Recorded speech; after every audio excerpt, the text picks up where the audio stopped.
What's up, Brian Tong here, and welcome to the Apple Bite for everything good and bad inside the world of Apple. Let's get to the show, and it's official. Apple has sent out the invites for their next product announcement on Thursday, October the 27th at Apple's campus in Cupertino, just in time for the holiday season. Now, we know that new Macs are coming. The invitation has a black background with some color explosions inside the logo and the title, Hello Again. And just to drop a little knowledge on you, Hello was used by Steve Jobs to introduce the first Macintosh back in 1984, and Hello Again was used to introduce the Bondi Blue iMac in 1998. That was SJ's first product announcement after his return to Apple. Now you know. So we've talked about some things that we can expect with the revamped 13-inch and 15-inch MacBook Pros, a thinner design, an all-new OLED Touch Bar, and support for USB-C and Thunderbolt 3. Reports say Apple will be ditching traditional USB ports as well as MagSafe, you know, just one of their best power cord innovations ever, and Thunderbolt 2 as well.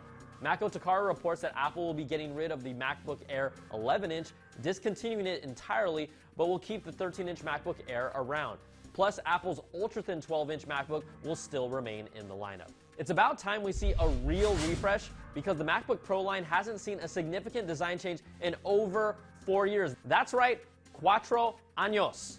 And I don't count the Retina Pros as a significant design change. We've still heard no details with other Macs. The Mac Pro, you know, Apple's trash can, ashtray, tissue dispenser, Super Mario pipe-inspired design. It hasn't been touched in almost 3 years, and the Mac Mini has been over 2. It's been a year since the last iMac refresh as well, but we'll see if we see any upgrades for any of these beyond just the normal speed bump stuff. And the one thing I'm curious about, will Apple use this keynote as another moment to talk about courage? You remember. Courage. The courage to move on, do something new that betters all of us. And our team has tremendous courage. They did it with the iPhone 7. Are they really willing to make us use a freaking dongle with our laptop now for no good reason? See, that's not called courage, that's called stupidity. But an Apple product announcement is always exciting, and this one is really one of the few ones where we really don't know too much, and you can watch it all with our CNET Live coverage starting at 9 a.m. Pacific time before the keynote starts at 10 right here on CNET.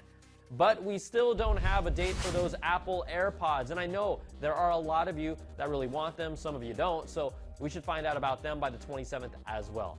Now, the iPhone 7 Plus in jet black has recently become widely available in US Apple stores, but inventory drops pretty fast. Bottom line, you have a better chance to get one now, even if it's a scratch magnet that even Apple recommends you get a case for it. But that's not as bad compared to this. A handful of people using skins to protect their jet black iPhones for low profile protection have found that the text printed on the back of the device ends up transferring onto the skin when it's removed from the device. Say what? Yeah, the fine print doesn't completely come off, but it does become faded, and you can see here clearly it transfers over. So jet black owners, don't use skins for protection on your iPhone 7. Yeah, you know what? That's a bad apple. But iPhone 7 owners, buckle up for this one.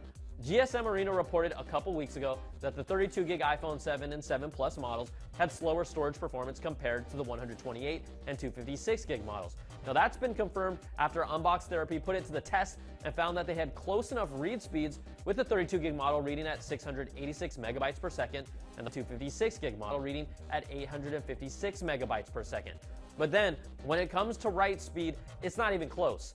256GB iPhone 7 wrote at 341 megabytes per second, and the 32GB model wrote at 42 megabytes, nearly 8 times slower. Now, in a more appropriate real-world test, a 4GB movie file was transferred to both phones. The 256GB iPhone 7 model wrote the movie in 2 minutes and 34 seconds, while the 32GB model took 3 minutes and 40 seconds. See, larger solid-state drives typically perform faster than smaller ones, we know this, but it's a significant difference that was never brought up by Apple, who always love to tout about their speed metrics. And for all y'all who aren't happy about this, on behalf of you, we're throwing out another bad apple.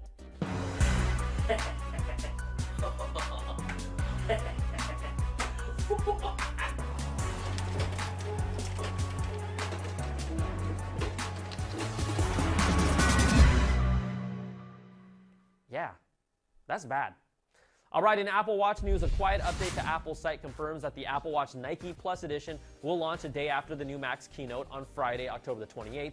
It brings a standard aluminum casing, its own unique perforated watch bands, and specific watch faces and complications that you really can't get on any other model. They start at $369 for the 38mm and $399 for the 42mm versions. And if you were hoping that Apple could deliver your car for the future in 2020, we've talked about this, think again. The team internally known as Project Titan has refocused on developing an autonomous driving system that gives Apple the ability to partner with existing car makers or incorporate it if they decide to design a car of their own. That's right, Bloomberg reports Apple has significantly scaled back its Apple Car ambitions. That has led to hundreds of people from their team of about 1,000 to be reassigned, let go, or they have left on their own. Now, reports say leadership has constantly changed, the team has been in flux, there's never been a clear direction. Apple has given the car team a deadline of 2017 to prove the feasibility of this self-driving system and then to decide on a final direction. I'm sorry, but Apple, this looks like a lot more than a bump in the road. All right, let's announce our winners for the Kinect's Go Power Watch portable battery, where we had over 1,500 responses. The correct answer for what I called two iPads joined together was the Maxi Pad. It was really weird because all week I just got messages and people sending me pictures of like feminine hygiene products, and I wasn't sure why. So congrats go to Misha Wright on email. I gotta show love for the ladies here. And at Sean Patrick R on Twitter, who put Nostradamus on a magic carpet. And I'm sure he appreciates that.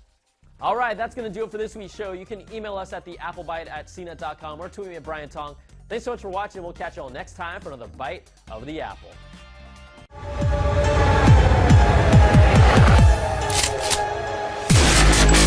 We'll be right back.